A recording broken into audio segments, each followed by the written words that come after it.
저 미네랄과 생체 전기에 대해서 잠깐 제가 간략하게 한번 설명을 드리고 제가 한번 실습도 한번 해드리겠습니다. 미네랄은 몸속에 4%를 차지하고 있고요. 뼈, 치아 구성, 혈액 속 산소 운반, 소화, 삼투압 조절 기능 등 여러 가지 다양한 기능을 하고 있어요. 미네랄은 굉장히 미량의 원소지만 우리 몸속에서 굉장히 중요한 역할을 하고 있습니다. 산, 염기 균형을 하고 있고요. 알칼리성 체질 유지에 기여를 하고 있고, 물의 균형 조절, 물의 이동, 흡수 및 배출을 조절하고, 미네랄은 또 4대 영양소, 단백질, 지방, 탄수화물, 비타민의 대사 작용을 를 돕고요. 신경 전달, 생체 전류 기능을 담당하고 있고, 촉매 작용 및 체내 생화학적 전기 시스템 운영의 기본 요소입니다. 특히 미네랄이 이런 그 생체 전기 시스템에 굉장히 중요한 역할을 하기 때문에 미네랄이 참 굉장히 그중에 그 큰 역할을 하고 있다고 생각합니다. 그다음에 그 필수 미네랄은 여러분 잘 아시다시피 칼륨, 마그네슘, 칼슘, 나트륨, 인, 황, 염소가 필수 미네랄이고요. 필수 미네랄이라는 것은 우리가 우리 몸에서 생성을 할 수 없다는 거예요. 그래서 절대적으로 식품을 통해서 우리가 섭취를 해야 된다는 거죠. 그다음에 미량 미네랄은 그 외에 뭐 작은 요오드, 구리, 코발트, 철, 아연, 셀레늄, 크롬, 몰리브덴, 망간 이런 뭐 그 외에 등등 굉장히 많은 그 미네랄이 우리 몸속에 작용을 하고 있습니다. 이 생체 전기는 우리 몸의 모든 활동은 몸의 생체 전기에 의해서 이루어지고 있어요. 그래서 이 미네랄이 부족하면 이 전기 생성이 잘 안 돼요. 그러면 이제 우리가 이런 몸을 움직이나 생각을 하거나 여러 가지 몸의 활동들이 굉장히 더디게 되고 또 그게 잘 생성이 못하면 병에 걸립니다. 어떤 조직이 상처를 받게 되면 정상 조직보다 전기 저항이 높아지고 전류가 적게 흘러서 산소량도 적어지고 그래서 근육이 쪼라들어서 통증이 발생하고 질서가 무너져서 병이 됩니다. 갱년기 우울증이나 피부 트러블, 피로감 등 뭐 이런 증상들은 몸속의 미네랄 결핍이 됐기 때문에 일어난 현상이고요. 우리가 식품 중에 설탕을 너무 많이 먹게 되거나 섭취가 되면 신호 전달이 느려집니다. 그래서 전류를 흐르지 못하게 돼서 여러 가지 문제가 발생됩니다.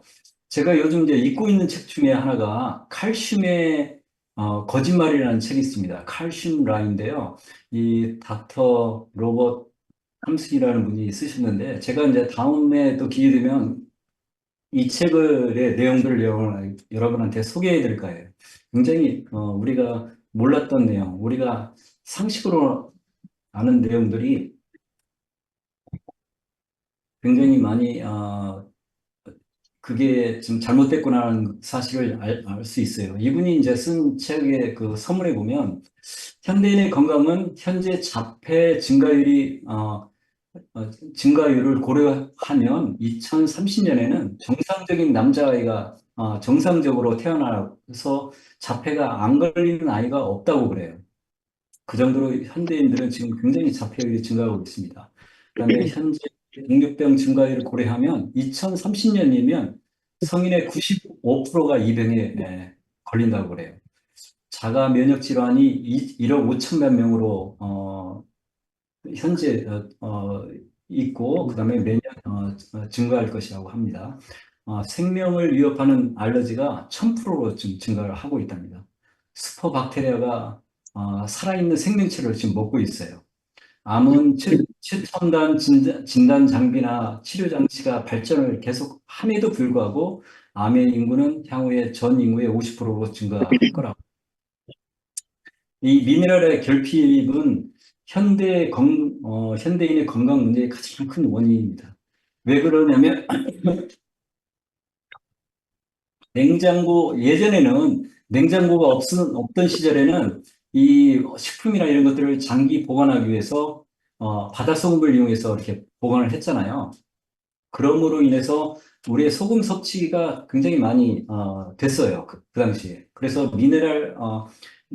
많이 함유된 이런 소금 섭취를 많이 했는데 현대인들은 냉장고를 사용함으로 해서 뭐 이렇게 상온에 어떤 식품들을 장기 보관할 필요가 없잖아요. 그러다 보니까 이 바다 소금 사용이 상당히 점점 줄어들고 있습니다.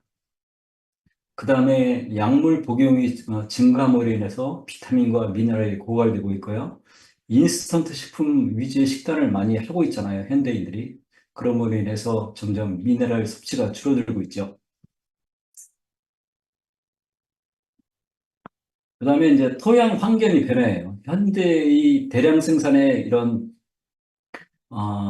그 농산물이나 이런 것들을 하기 위해서 화학 비료 사용이 굉장히 많이 되고 있습니다. 그로 인해서 토양의 미네랄이 점점 부족하게 됩니다. 여기 한 예를 들었죠. 1912년에는 사과 한 개의 철분량이 현재 그 똑같은 철분량을 섭취하기 위해서는 26개를 먹어야 된다고 합니다. 그러니까 뭐 1992년대 통계니까 지금은 더 많이 먹어야 되겠죠. 그 다음에 시금치 한 단의 철분이 1952년과 비교해서 1993년에는 19단을 먹어야 된답니다. 그 정도로 우리가 야채나 과일이나 이를 먹어도 옛날 1900년대 초 뭐 그 이전 시대에 먹었던 양에 비해서 턱없이 부족한 실정입니다.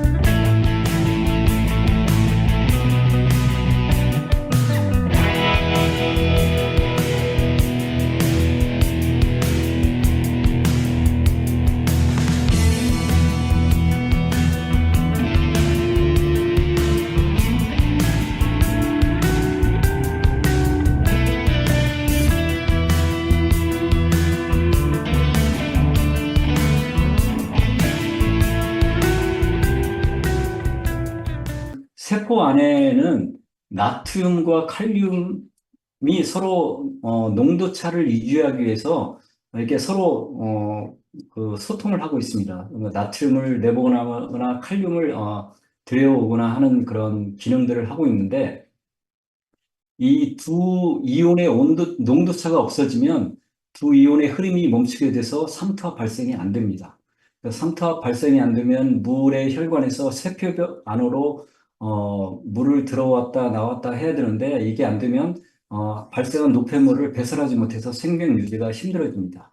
그다음에 나트륨과 칼륨의 펌프 작용에 의해서 전기가 또 발생을 해요. 이런 전기를 이용해서 우리 몸은 신경이 작동을 하고 심장이 뛸 수 있습니다.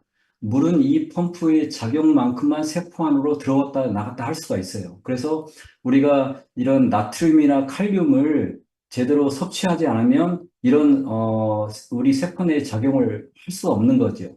그래서 나트륨, 소디움은 소금에, 칼륨, 포타슘은 과일과 채소에 많이 들어있어요. 즉, 적절한 소금과 채소를 섭취해야 이런 삼투압 작용이 잘 일어날 수 있습니다. 그래서, 제가 이제 결론적으로, 말씀드리고 싶은 것은 바다 소금의 섭취를 좀 저희들이 평상시에 늘려야 된다는 거죠. 우리가 갈증이 나서 물을 많이 마시잖아요. 그러면 물만 많이 마신다고 이게 우리 세포 내로 흡수가 잘 안 되는 거예요. 그러면 항상 그때는 우리가 소금을 일정 수준 섭취를 해줘야 이게 아까 방금 말씀드린 것처럼 나트륨, 칼륨의 이런 그 펌프 작용에 의해서 수분 흡수가 잘 되고 빠져나가고 그러는 거죠. 그래서 그 다음에 과일과 채소를 충분히 섭취해줘야 되는 거죠. 그래서 여기 보이는 것처럼 미네랄 워터를 마시는 거예요. 그래서 이런 그 물에다가 과일이나 채소를 이렇게 잘라서 병에 담아서 그 물을 마시면 그런 미네랄을 섭취할 수 있는 거죠. 그다음에 오른쪽에 보이는 것처럼 이런 바다 소금을 많이 섭취하든가 가능하면 여기서 이제 제가 아까 그 책에서 말씀드린 것처럼 그 저자는 환자들을 치료하기 위해서 보통 한 2g에서 3g 정도의 소금을 섭취하라고 권장을 한다고 그럽니다. 자, 그러면 여기까지 제가 말씀드렸고, 이제 시간이 뭐 많지 않으니까, 이 뭐를 일반 그 전구를 켜는 장치인데 이게 보면 이렇게 불이 잘 들어오죠? 보이시죠? 그래서 저희가 한번 이제 실험을 해봤어요. 어, 여기 보면 제가 가져온 물들은 다 이게 증류수입니다. 증류수예요. 그래서 증류수는 아시다시피 이게 넣어도 이게 전기가 통하지가 않아요.